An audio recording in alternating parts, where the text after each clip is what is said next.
की एक बड़ी खबर तस्वीरें आपके सामने आ रही है कुरुक्षेत्र जाट धर्मशाला से, जहां पर कि आज जो है पूर्व बिजली मंत्री रंजीत चौटाला पहुंचे, जिन्होंने आज जाट धर्मशाला में जो है अपने समर्थकों की बड़ी बैठक ली और कर्जे को लेकर, जात पात को लेकर और कई मुद्दों को लेकर कह डाली बड़ी बात।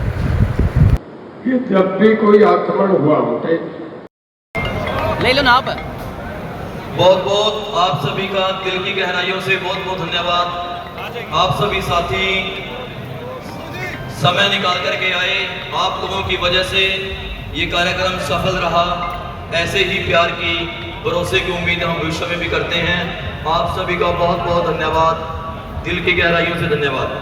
सभी साथियों से निवेदन है कि जलपान ग्रहण करके जाएं और जो भी साथी चौधरी साहब से मिलना चाहता है वो मिलके बातचीत करके अब चौधरी साहब संवाद करेंगे। आक्रमण हुए कभी भी उन्होंने लाहौर में किसी ने नहीं रोका, जब तो हिंदुस्तान एक था। मैं 47 से पहले की बात कर रहा हूँ। कभी उन्हें उन फौजों को अमृतसर में नहीं रोकी गई, उन फौजों को पानीपत में रोकी गई। हमारे लोगों का हरियाणा का इतिहास बहुत बड़ा है। आज भी गोल्ड मेडल में अगर सबसे ज़्यादा कोई लेता है तो हरियाणा के आदमी लेते हैं, कि वो हरियाणा का या सर्विसेज में अगर हम गिन लें, हरियाणा पंजाब एक ही है, एक ही स्टेट से दो भाई थे अलग हुए। अकेले 50% मेडल हरियाणा और पंजाब लेते हैं। ये हमारे लोगों का फिजिकली ताकत का एक प्रदर्शन है। मैं इसके बाद जिक्र करूँगा कि जो देवीलाल का एक ऐसा वक्त रहा। हमारा गांव चौटाला है, बादल साहब का गांव बादल है, गांव के पीछे लगा देते हैं। बरनाला साहब के पीछे बरनाला लगता है। शमशेर सिंह सूर्यवाला होते थे, वो अपने गांव के पीछे सूर्यवाला लगा देते हैं। चौटाला तो हमारे गांव का नाम है, पर गांव आदमी से बड़ा होता है। उसमें जन्म हुआ, उसमें जो देवीलाल का जन्म हुआ, हमारा सब खानदान का जन्म हुआ। कितने वो लोगों का 25,000 की आबादी है उस गाँव में। चौटाला तो 25,000 है। हमारे गांव में, उस गांव की धरती को मैं इस करके नमन करता हूं कि वहां से ये इतिहास की बात है कि जो देवीलाल बैठ के देश का प्रधानमंत्री तय करते थे, चौटाला वो गांव। उस गांव में मुलायम सिंह और लालू जैसे आदमियों को मुख्यमंत्री बना दिया था। ओम प्रकाश जी को, बनारसी दास को, हुकम सिंह को, यू जैसे म्यूनिसिपलिटी के प्रेसिडेंट बनते ऐसे मुख्यमंत्रियों को बना दिए थे। ये हमारे गांव का इतिहास है। तो मैं आज सबसे ये कहूँगा कि थोड़ा सा ये देखो कि उनका वक़्त कैसा था। मैं उनके ज़माने की दो बात बता रहा हूँ। एक बुढ़ापा पेंशन की बात है। चौधरी साहब का ऑपरेशन हुआ था, हम अमेरिका गए थे। जब उनका ऑपरेशन हुआ तो जब भी कोई मुख्यमंत्री बाहर जाता है वो तब तक वो टेक्निक लेजर की यहाँ नहीं थी, अमेरिका में थी। जब वहाँ ऑपरेशन हुआ मैं भी साथ गया था। तो जितने मुख्यमंत्री या प्रधानमंत्री जी जाते हैं, जैसे मोदी साहब जाते हैं तो NRI की मीटिंग होती है। जब मुख्यमंत्री जी जाते हैं तो चाहे वो मनोहर लाल जी गए, चाहे बादल साहब गए, चाहे देवीलाल गए, ओम प्रकाश जी गए, चाहे बंसीलाल गए, तो NRI उन्हें बुलाते हैं। जो NRI मतलब जो यहाँ से गए हुए हैं, वहाँ आबाद है, उसमें हरियाणा के भी है, पंजाब के भी है, उत्तर प्रदेश भी है, राजस्थान भी है, और स्टेटों के भी है, पूरे हिंदुस्तान के। वहाँ जब शाम को खाने पे गए तो सब लोग बोल रहे थे, जैसे यहाँ हम बोल रहे हैं, तो वहाँ लोकल आदमी के लिए मैं डॉक्टर हूँ, मैं यहाँ ये काम करता हूँ। एक पंजाब हरियाणा के रिटायर्ड हाईकोर्ट के जज थे। वो कहने लगे जो साहब 2 मिनट में बोलूँ। जो देवलाल कह रहे हाँ जज साहब बिल्कुल बोलिएगा। क्या लगा जी मैं अमेरिका का नहीं हूँ, मेरे नाती यहाँ है, मेरी बेटी यहाँ है, मेरे दोती यहाँ है, मैं उनसे मिलने आया। मेहनत करते हैं हिंदुस्तान में, तब तो ताश खेलते रहते हैं हम सारे दिन। माफ करना, घर में 5 आदमी बैठे हैं, 5 अलग अलग सोफे कुर्सी पे बैठे हैं, मोबाइल चला जा रहे हैं। वहाँ ये काम नहीं है। वहाँ सब आदमी पैसा कमाने में, काम करने में, कैरियर बिल्डअप करने में लगे हुए हैं। तो कहने के बहुत बढ़िया ट्रैफिक सेंस बड़ी है। जब तक गाड़ी 0 पे नहीं आएगी तब तक लाइट खुली है नहीं है, चलाएंगे नहीं। और सफाई बहुत है। तो कहने लगे कि एक दिन मैं बच्चों के साथ डिज्नीलैंड चला गया, जैसे हम चिड़ियाघर अजायब घर कह देते हैं। जब उसमें जू में देखने गए तो टिकट लेने लगे तो बाहर सब बच्चों की, उनकी बेटी की, दामाद की टिकट की $5, मतलब $1 का मोटा मोटा अंदाजा करो 80 रुपये में देता है, कभी 85 कभी 82 चलता, गिरता बढ़ता रहता है। तो एक आदमी की टिकट का 400 रुपया, उनके दामाद का, बेटी का, बच्चों की टिकट भी 400। जब उनका नंबर आया तो $1 मतलब 80 रुपये। उन्होंने सवाल करा कि भाई मैं ना NRI हूँ ना अमेरिकन हूँ, मैं तो इंडिया से आया हूँ 2 महीने के लिए, मेरे बच्चे हैं इनसे मिलने, और इनके 400 और मैं इंडियन हूँ, मेरे से 80 रुपये, ये फ़र्क कैसे है?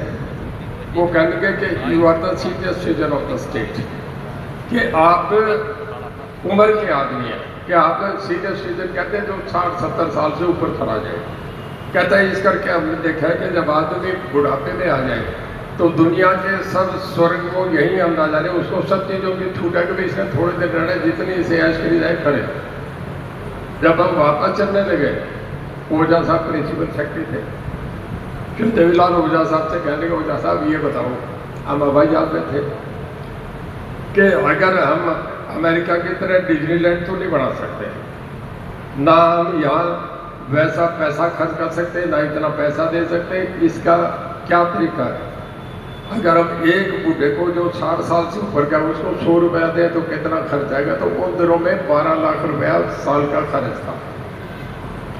और जो साहब ने पहली कैबिनेट मीटिंग में माफ कर दिया कि 60 साल का ऊपर का बुजुर्ग है उसको 100 रुपये मिलेंगे। ये आज किसी को 3000 मिल रहा है पूरे देश में, केरला से लेकर यहाँ तक, ये सब जगह ये मामला हो गया।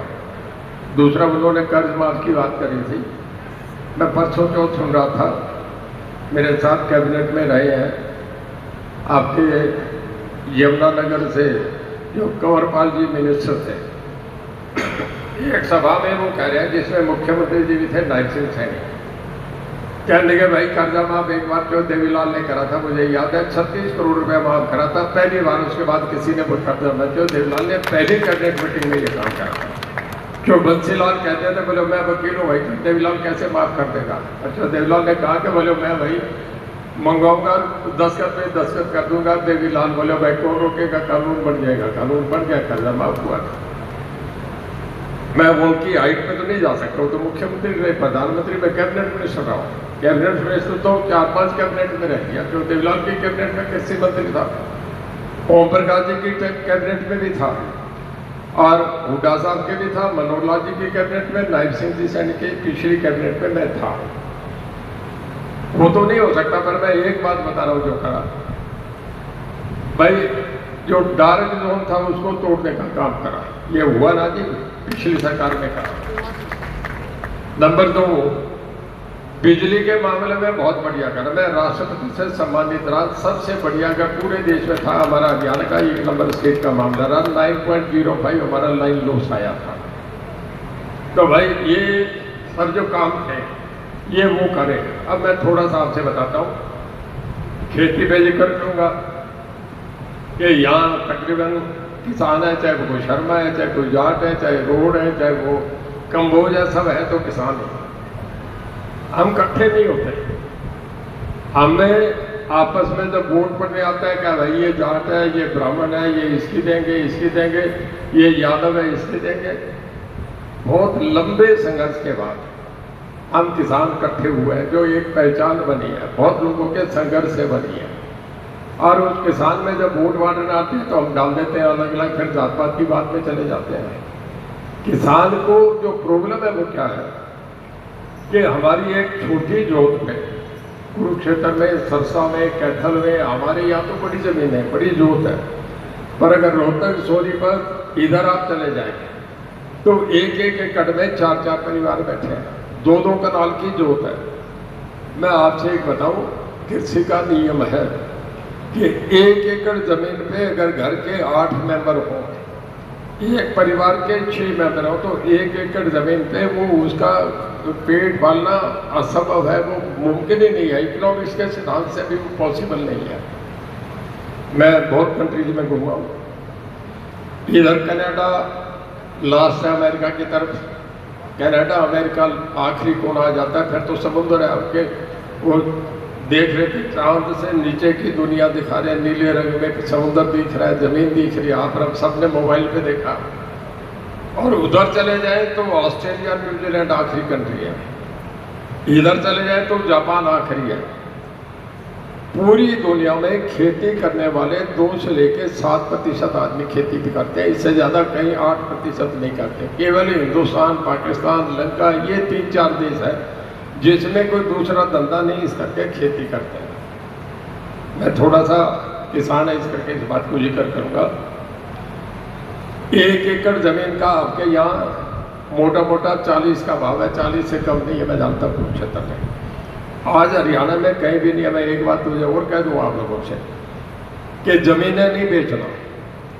जो दिल्ली बढ़ती जा रही है, जो NCR बढ़ता जा रहा है, जो गुड़गांव, झज्जर, महेंद्रगढ़ तक और झज्जर तक, रोहतक, पानीपत तक चला गया, आप ये देख लेना, लिख लेना मेरी बात। आज से 8-7 साल के बाद ज़मीन का किला 1 करोड़ रुपया किले का भाव होगा। ये बढ़ती है, ज़मीनें है ही नहीं। नीचे थोड़ा सा एक हफ्ते से मैं कह रहा था इन्हें, और सब बातें जो आपके सामने मैंने क्लियर करी है, मीटिंग रखा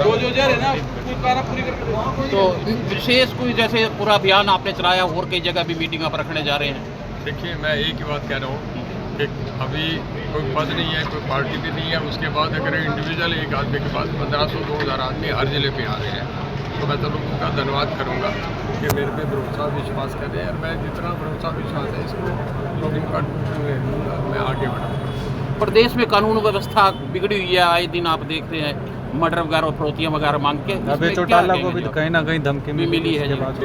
मैं उस शैली में नहीं कह सकता, सरकार का काम है। देखिए, जब कोई इस तरीके की बात हो तो सुधारना चाहिए, और सख्ती से कोई भी आदमी कानून से बड़ा नहीं है, उस पर करना चाहिए। योगी आदित्यनाथ जी उत्तर प्रदेश में कर रहे हैं, एक मॉडल बने हैं। गडकरी जी जो परफॉर्मेंस कर रहे हैं, उनका भी एक नाम हुआ है। तो मैं कहूँगा सैनी साहब जो हमारे बड़े मुख्यमंत्री, बड़ी यंग उम्र में बने, इस वक्त आदमी बहुत मजबूत होता है। थोड़ा सा प्रशासन को और ज़रा सख्ती से करें। क्या कि बीजेपी को कितना नंबर देना चाहेंगे, क्योंकि काम किस नज़र से वोट मिल रहा था वो मोदी साहब को मिल रहा है। ये देश की सदा से एक रिवाज रहा है कि चेहरे को वोट मिलते हैं। देखिए, पहले कांग्रेस का एक मामला था, जब इंदिरा गांधी, नेहरू गांधी, राजीव गांधी बराबर 17 साल तक सरकार चली। उसके बाद जो देवीलाल का एक वक्त आया कि उन्होंने जो कि पॉलिशन पीरियड की लंबी नहीं चली और चली है, उनके नाम के वोट पड़ रहे थे। और अब एक मोदी साहब के नाम के वोट पड़ रहे हैं। अब देखिए, आज तक तो उन्हें लोगों का बहुत 20वीं बार किसी आदमी का प्रधानमंत्री बनना एक रिकॉर्ड की बात है। नई पार्टी अभी कोई मेरे पार्टी का नहीं फैसला, वर्कर्स की सलाह करेंगे। अभी कोई पार्टी का फैसला नहीं। मैं तो पहले जब जीत के मिनिस्टर तब भी इंडिपेंडेंट जीत गया। इंडियन पब्लिक तय करती है, पब्लिक का मूड देखूंगा, इनसे सलाह करूंगा। एक जिला नहीं तय करता, 23 जिले सब में जाऊँगा लोगों की सलाह लेके उधर मैं। इन्होंने सब कुछ सुना नहीं। इंडियन के साथ भी कोई पॉलिटिकल पार्टी अपना काम खड़ा करती है। आम आदमी पार्टी भी हरियाणा में लगी रही बहुत दिन तक, बहुजन समाजवादी पार्टी भी लगी रही। लोगों के निर्णय किसको आगे बढ़ाए। कांग्रेस अपना संगठन नहीं बना पाई अभी तक, इस पर आप क्या कहेंगे? देखिए, बहुत बार चर्चा होगी आपकी बारी। आज में 10 साल से चर्चा आ रहा है कि संगठन नहीं बना रहे। अब वो कह रहे हैं इकट्ठे सब अनाउंस हो जाएंगे। बीजेपी वाले भी कह रहे हैं कि अभी सब कुछ नेशनल सब अनाउंस हो जाएगा। दोनों के अभी पेपर अगर लोग आपके साथ अच्छे तो मैंने कोई संगठन का चर्चा नहीं करा। आप एक सवाल को घुमा के पूछ रहे हैं, ये आपकी मर्जी है, मैं वैसे ही जवाब दूंगा। अभी मैं तय करूंगा जब लोग मुझे कहते हैं भीड़ क्या कहती है, जो लोग आते हैं वो जनता का सबक क्या कहते हैं, सब कुछ जनता ने देना होता है। ठीक है। बड़ी जो रैली करने जाएंगे आप हिसार या थोड़ा सा पिच में मेन वो तभी देखेंगे ना, देखेंगे कि हमारा माहौल कैसा है, कितनी भीड़ है, तो उनकी फीलिंग्स क्या है। देखिए, कोई भी फैसला जनता का। ठीक है। जेपी का नाम आया, एक बार आपको याद होगा, जयप्रकाश नारायण के नाम के वोट थे। कोई जो चरण सिंह का वाजपेयी जी के नाम से नहीं थे। जेपी जिंदाबाद, ये अपने पकड़ में क्यों। अब मोदी जी के वोट पड़ रहे थे। एक बार हरियाणा में जो देवीलाल के नाम के पड़ रहे थे, 90 में से 85 सीटें एक तरफ। तो ये लोग चेहरे के वोट। शुक्रिया।